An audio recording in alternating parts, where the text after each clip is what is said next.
வெள்ளிக்கிழமை காலை உணவு என்னென்னு பார்த்தீங்கன்னா சுட சுட சோறுங்க, பருப்பு சாம்பார், ரசம், தக்காளி ரசம் வச்சுருக்கோம், வெண்டைக்காய் பொரியல், குழந்தைக்கு தனியாக வெண்டைக்காய் பொரியல், மதியம் லஞ்சுக்கு கிளறின தக்காளி சாதம், தயிர் சாதம்,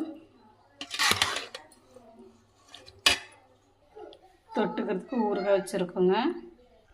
ஸ்நாக்ஸு கடலை மிட்டாயும் பேரிச்சம்பழமும் கொடுத்து விட போகிறோம்.